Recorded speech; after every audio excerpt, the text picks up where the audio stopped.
So the big question is this: how are those in the self-storage industry like us going to be successful in today's market? That's the question, and this show will give you the answers. My name is Jim Ross, and welcome to the Self-Storage Show.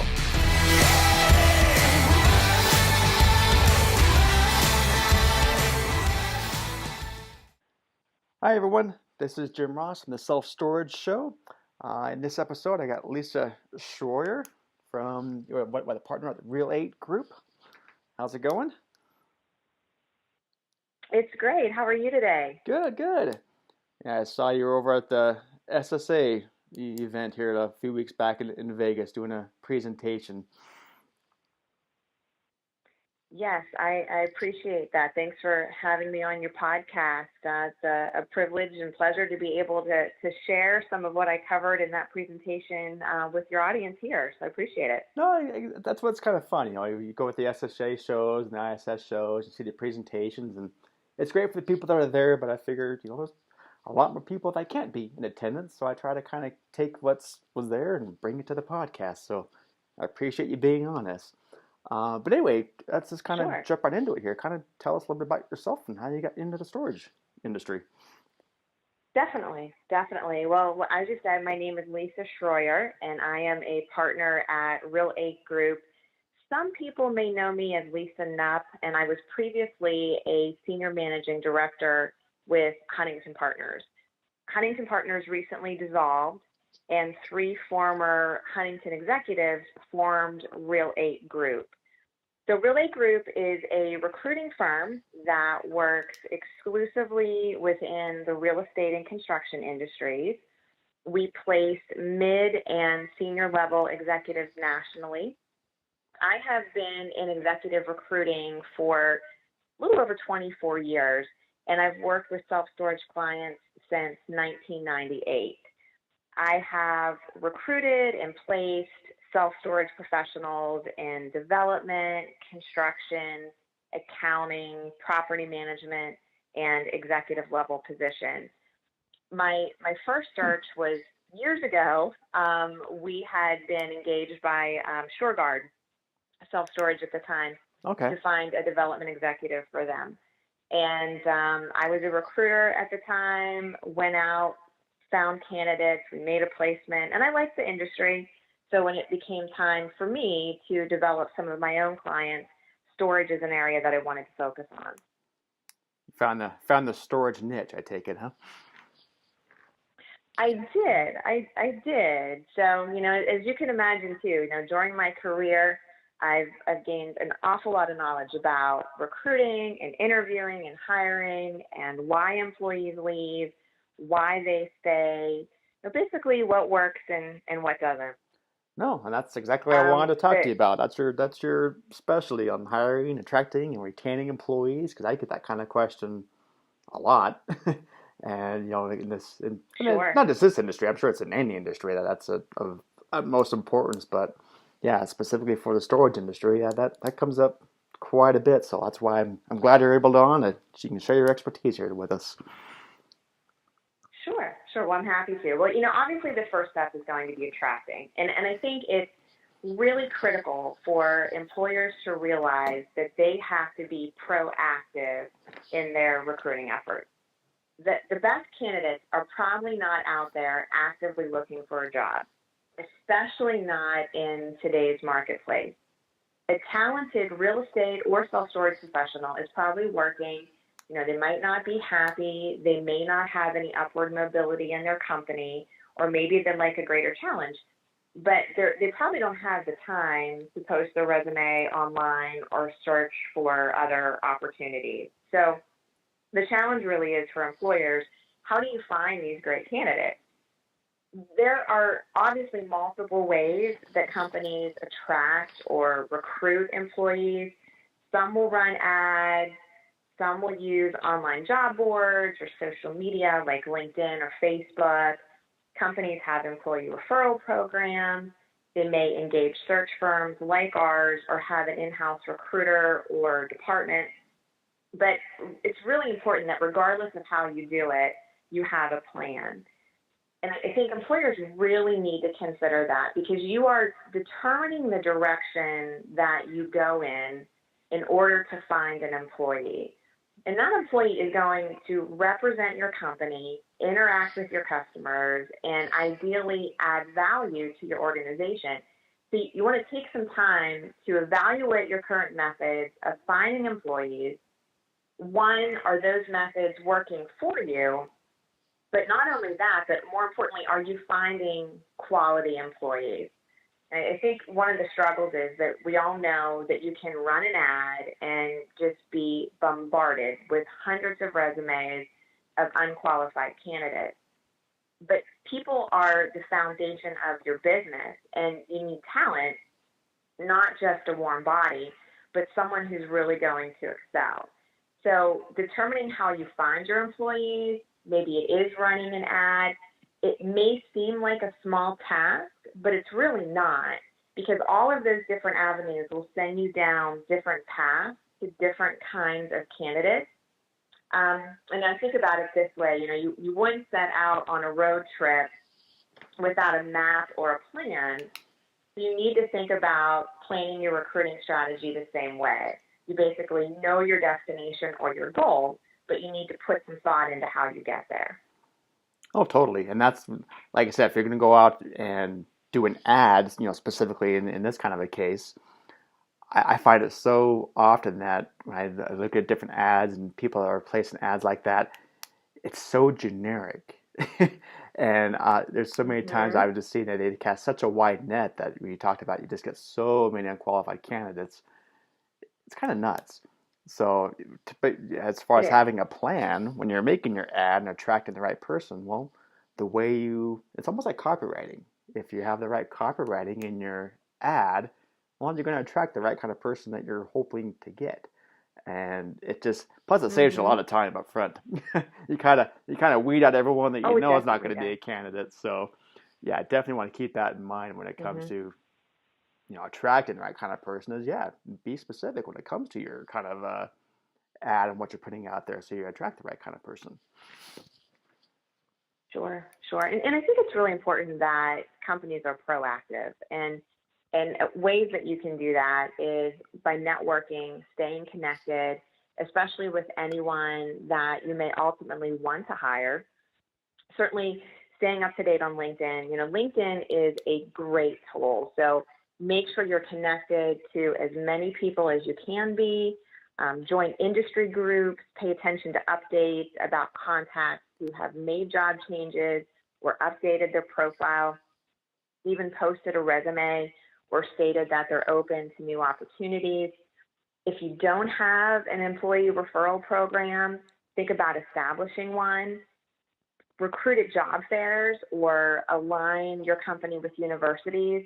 I know a lot of companies struggle to fill maintenance positions, so reach out to technical schools, see if they have online posting for students and alumni. Whatever your needs are, I think it's important to have that plan. Don't be afraid to reach out to people in the industry too that you may be interested in considering for an open position. They may be interested themselves, or they might have a referral for you. Yeah, I'm kind of And I think too. I was going to say I kind of take this down to a little lower level because I know you did a lot with like executives and more of the upper tier Mm-hmm, management positions, and I kind of look at it my standpoint when it comes to I'm hiring storage managers or I'm hiring maintenance guys mm-hmm, for doing the rounds, and I have found more when you talked about having like um, uh, referrals within the actual kind of ecosystem of the storage industry when I'm just calling other storage sites and I'm saying, hey, you got a referral pool, and I try to do as much as I can of getting referral pools of other storage sites that know people that are looking for a gig, looking for a job, rather than just doing a blanket casting a net and seeing what happens.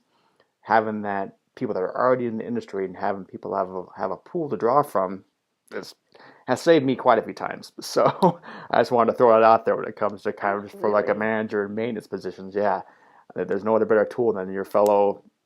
People say they're competitors, but hey, I think we're all in the storage business together. So I reach out to them first and Mhm. see if they have some contacts and referrals. Yeah, absolutely.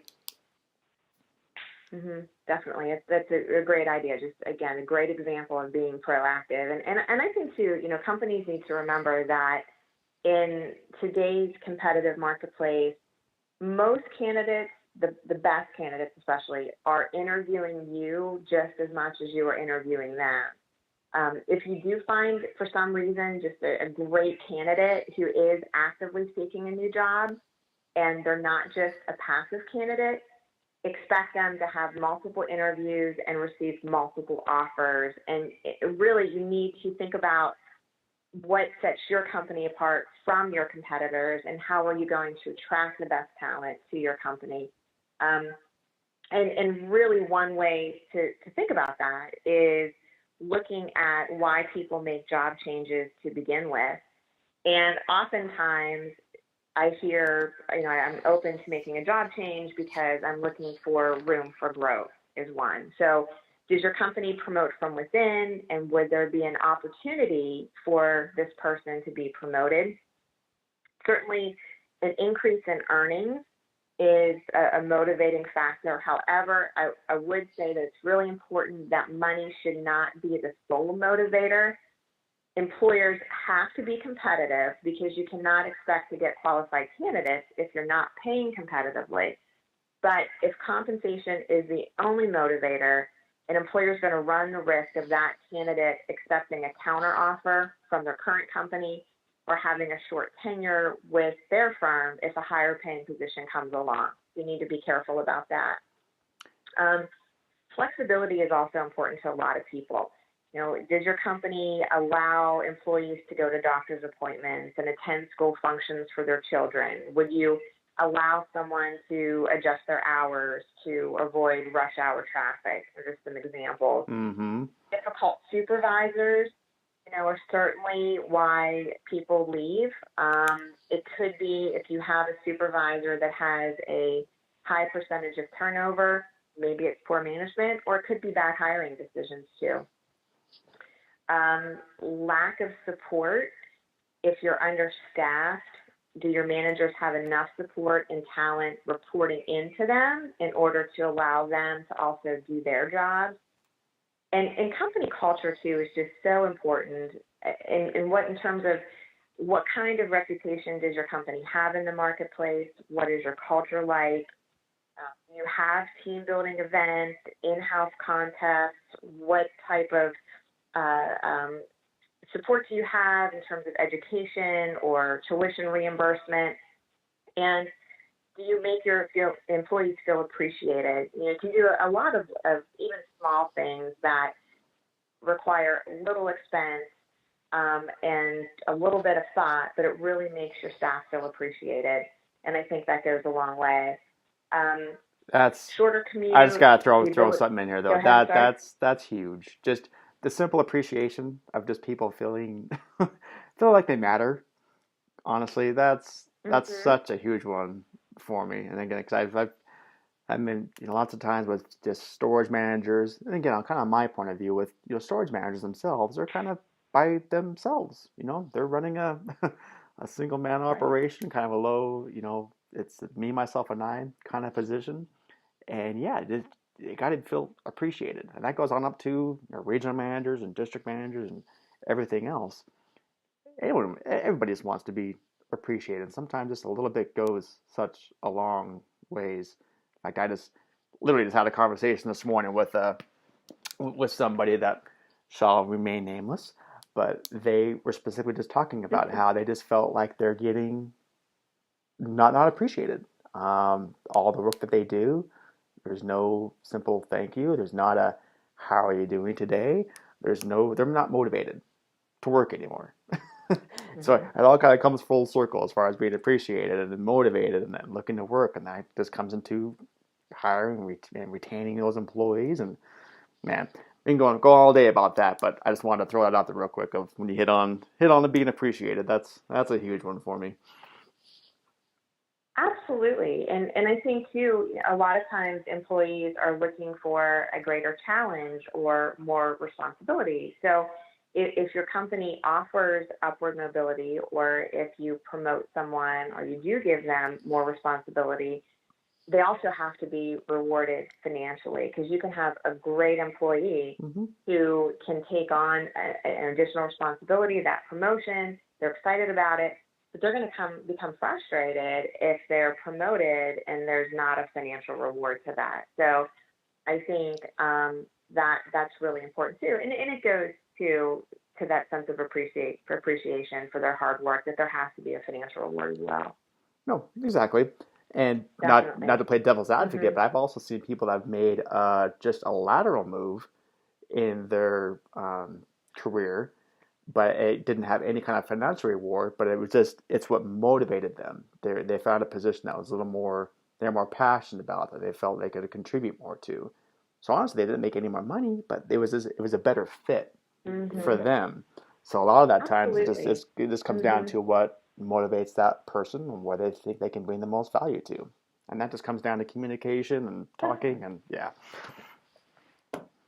For sure, definitely, and and I think autonomy and decision making ability, and it's really important to allow your employees to have a voice, make them feel like they matter, and you'll listen to their ideas, and just Of all course. of those things. Because one of the questions that we always ask candidates is, what's motivating you to consider a change?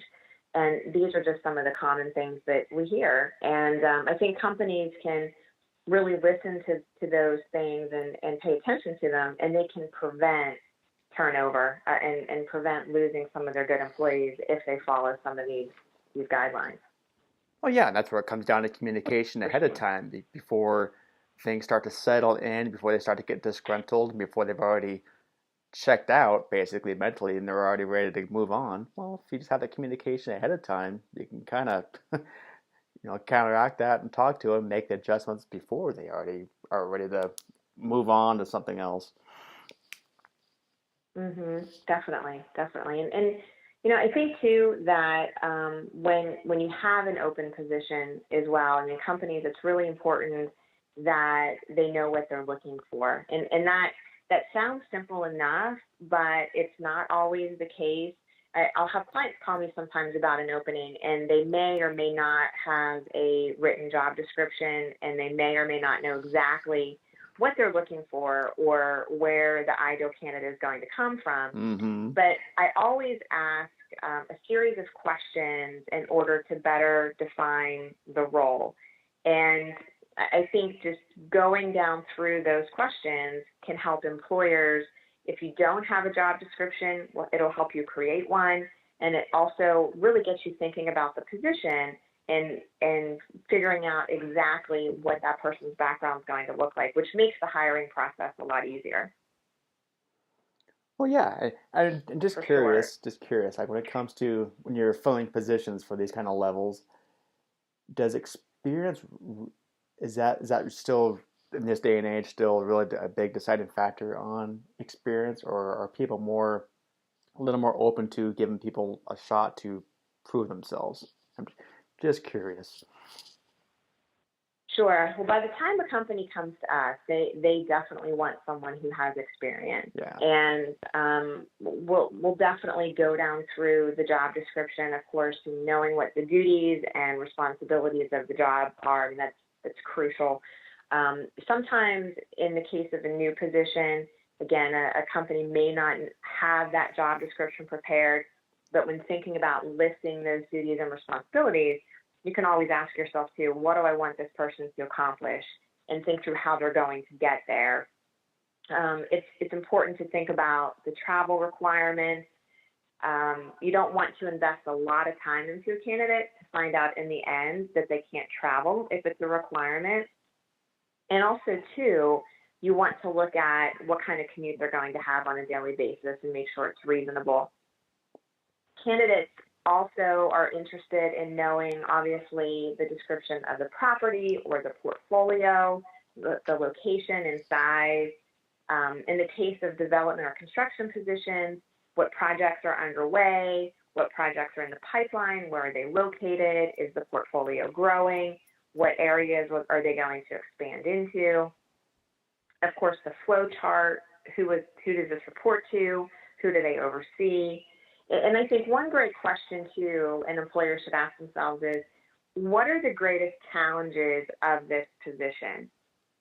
Think through that, because you may want to find someone who has a strength or experience in an area where you need the most help. And that challenge too could also impact how interested potential candidates are. So it could end up being a time saver.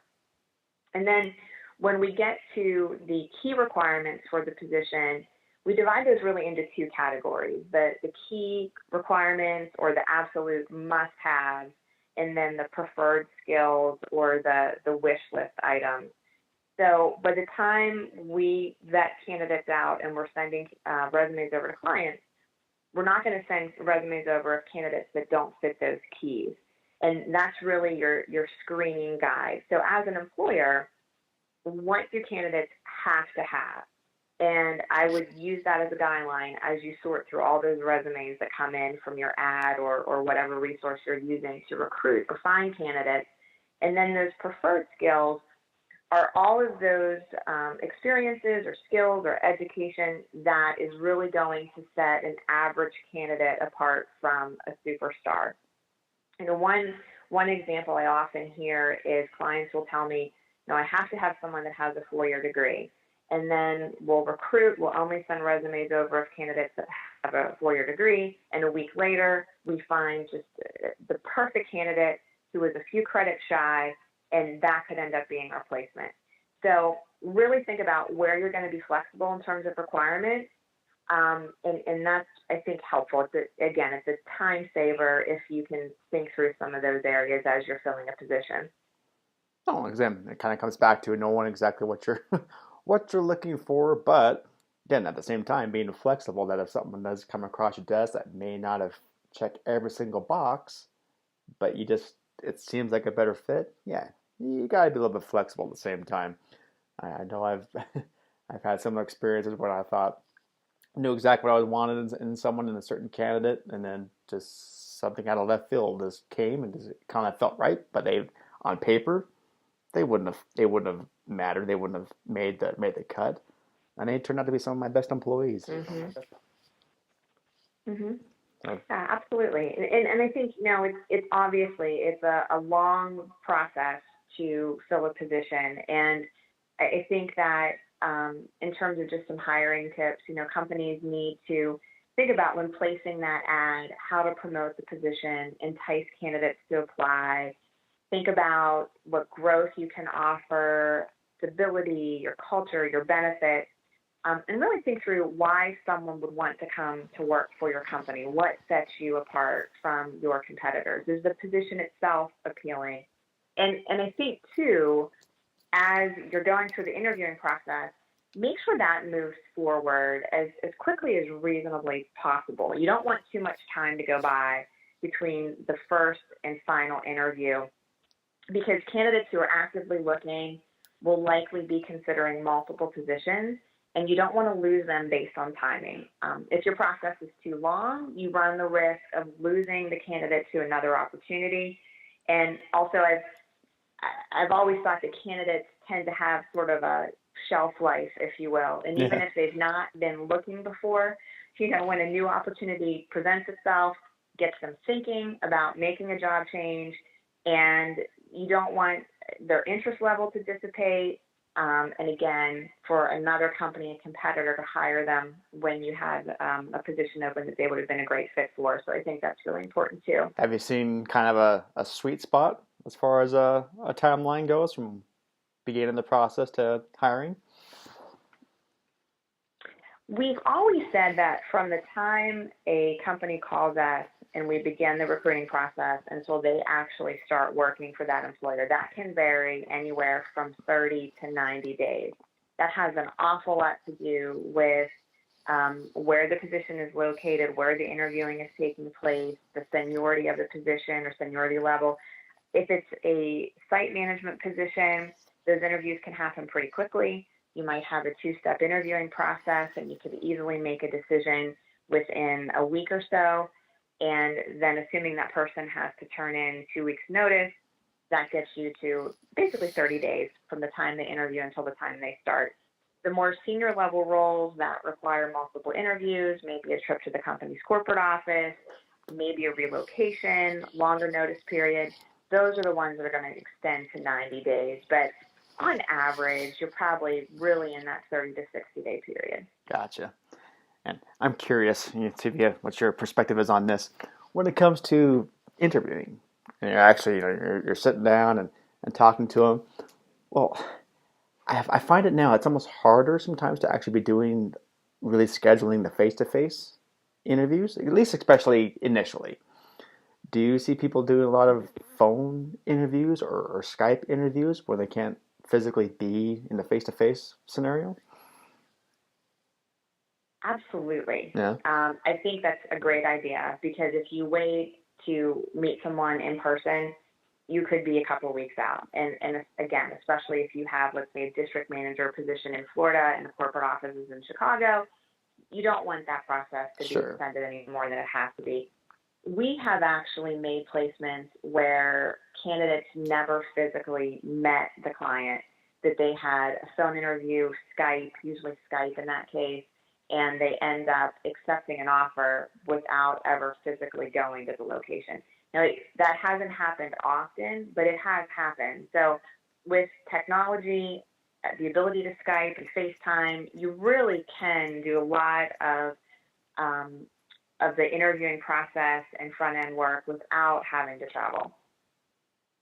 Oh yeah, use it to your advantage. That's all I do, quite honestly. When at least for the positions I fill for my little system here for my management company, it's all through Skype.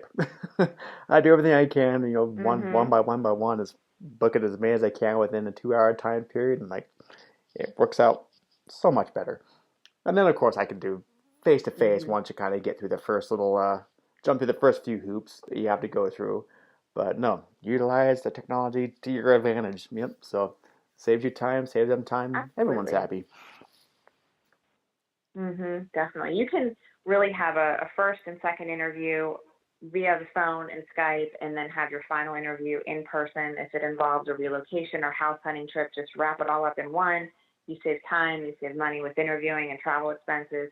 So it's a win-win. Yep. Good. Well, we got a few more minutes here. Is there anything else you wanted to make sure we touched upon? Sure. I think just the final thing that I had discussed was how to retain employees. So There you we go. know it's expensive to Mm-hmm. replace an employee.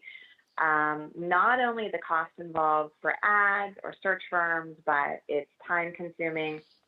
Filling a position takes the hiring manager away from their job. So you basically lose a production of two employees, not just one.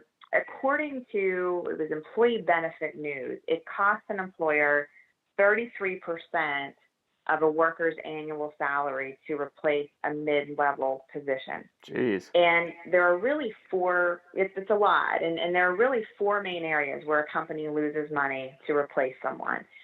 It's the cost of hiring, the cost of onboarding and training, the cost of learning and development, and of course the cost of having a vacant position. So obviously it's a lot easier and less expensive to keep the staff that you have, assuming that they are performers. Certainly one of the questions that I was asked at my presentation in Vegas was, what do you do when you have a bad employee or one that creates problems? And retaining a bad employee can have such a negative impact on the entire team and profits. Plus, you can easily lose multiple good employees or even customers or clients due to the actions or lack of knowledge of a poor performer. So you want to retain your good employees. I think that's really important. And just think about all of the reasons that we talked about why people leave, and as an employer, avoid those mistakes to keep your performers. And that goes to a good benefit package that includes medical and life insurance and disability and 401k, stock programs. Again, employees should be well compensated. You have to pay them what they're worth. Have a bonus program, some incentives, offer career growth. We talked about pats on the back. and inexpensive perks like flexible hours or half days on Fridays during the summer, sporting or event tickets. Some companies provide snacks or bagels or, anything like that. Again, just to connect with your employees, show them that you care, and you do those things, and I think you can build a pretty loyal team. Oh, exactly. Again, comes back to, I'm going to full circle here, but it comes down to showing appreciation. You're nothing without your Mhm. employees, so Mhm. show that you appreciate them in any way you can, whether financial or just even the small little things. It adds up. And again, I'll Definitely. totally on board with that. Whatever you can do to keep a good employee around versus trying to go through the whole process of trying to replace them. Yeah, keep them around if they're good. And make sure they're worth it. Well, good. Well, Absolutely. perfect. Well, if people want to get a hold of you, if they've listened to you and want to, maybe you can fill their needs for trying to find an employee for their locations. How do they reach out to you? They can reach me at the office, which is area code 843-310-8811. I'm at extension 103. Or my email, which is lshroyer, Shroyer, at real8group.com. Of course, our website is real8group.com, and that's the word real, the number 8, group.com. And we also have a newsletter. It's called The Real Deal. And if anyone wanted just to visit our website, you could go on there, sign up, and get the weekly newsletter as well. Perfect. Okay. I'll head over there myself. Well, good. Well, thanks for taking the time, Lisa. Great. Absolutely. I appreciate it. Thanks for having me. All right. We'll talk to you soon. Take care. Sounds good. Thank you. Bye-bye. Bye. Thanks for supporting the show. I want to let you know that we've just opened up our brand new free private Facebook group. There I'll be having some extra special content not found anywhere else. If you really want your facility to be a success in today's market, then this is going to be the place for you. You can request to join us at selfstoragecommunity.com or search for Self Storage Domination Community on Facebook.